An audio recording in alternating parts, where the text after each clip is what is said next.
मोदी सरकार का मोदी सरकार 30 का पहला बजट है। और इस बारी जैसे आपको पता है कि बीजेपी को जो उसके दूसरे एलाइज हैं, नए एलाइज हैं, उनका क्या डिमांड है, उनके क्या मत है, उसको भी अपने विचार में रखना पड़ेगा। दूसरा, उनको प्रदेशों के बारे में भी अगर कोई दिशा बदलनी है तो ये अच्छा मौका है।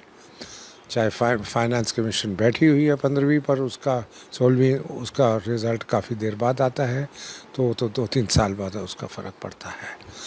एक इसके अलावा मोदी जी ने इलेक्शन टाइम में बहुत गारंटीज़ दी थी, जिसे मोदी की गारंटी कहते थे।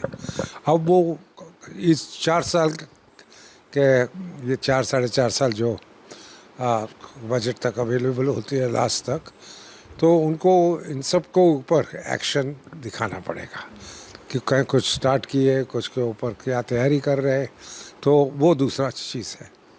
तीसरा, मुझे लगता है बजट हर सरकार का अपना जो उन्होंने जो चैलेंजेस उनके सामने आई, अड़चने आई, उसको उस बजट को एक इंस्ट्रूमेंट उसका फुलफ़िल करने की रहता है।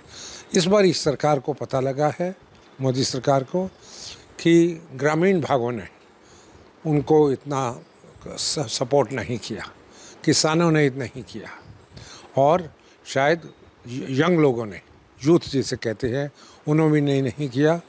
कारण जैसे जैसे वोट्स का एनालाइज होता है, ऐसे निष्कर्ष बाहर आते हैं। तो मुझे लगता है इस बजट पे जो एम्फेसिस होगा, एक होगा कृषि की तरफ, दूसरा ग्रामीण भागों की तरफ, तीसरा सारी गारंटीज़ की, मोदी की गारंटीज़ को उनको ऊपर कुछ एक्शन स्टार्ट करने का, और इसके अलावा सरकार को इंफ्रास्ट्रक्चर पे जो जोर दे रहे थे वो चालू रखना पड़ेगा। कारण वो हम विकसित भारत के लिए कर रहे हैं, 20 साल बाद या 25 साल बाद जो हम कह रहे हैं हम विकसित हो जाएंगे, उसके लिए इंफ्रास्ट्रक्चर का खर्चा हर साल करना पड़ेगा। और उसमें सबसे बड़ी चैलेंज रहेगी कि प्राइवेट सेक्टर, आज के इकोनॉमिक सर्वे में भी कहा गया है कि प्राइवेट सेक्टर इतने इंफ्रास्ट्रक्चर में इतना इन्वेस्ट नहीं कर रहा, जितना तवज्जो नहीं दे रहा जितना उसे करना चाहिए।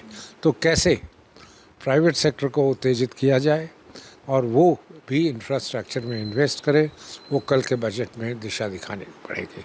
और चौथा, मैं ये कहूँगा कि ये सब अच्छा बजट बड़ा हो सकता है, पहले साइज़ में भी, कारण सरकार को जो इनकम है, सरकार की जीएसटी की भी इनकम बड़ी है, डायरेक्ट टैक्सेस की भी बड़ी है, और रिज़र्व बैंक से $2 ट्रिलियन से ज़्यादा उनको डिविडेंड भी आ गया है।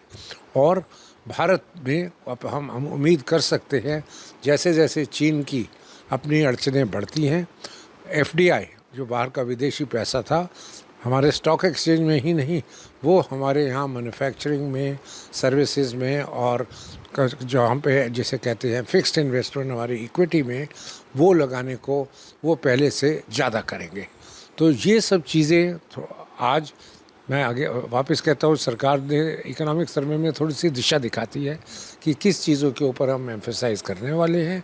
इन सब के ऊपर आज उन्होंने बात किया है, और साथ साथ ये भी कहा है कि हेल्थ के ऊपर खर्चा ज़्यादा करना, देश की हेल्थ के ऊपर, उसकी इकोनॉमी की हेल्थ, बहुत लोगों की हेल्थ और इकोनॉमी और कंट्री की इकोनॉमिक हेल्थ दोनों में आपस में बहुत संलग्न रहता है।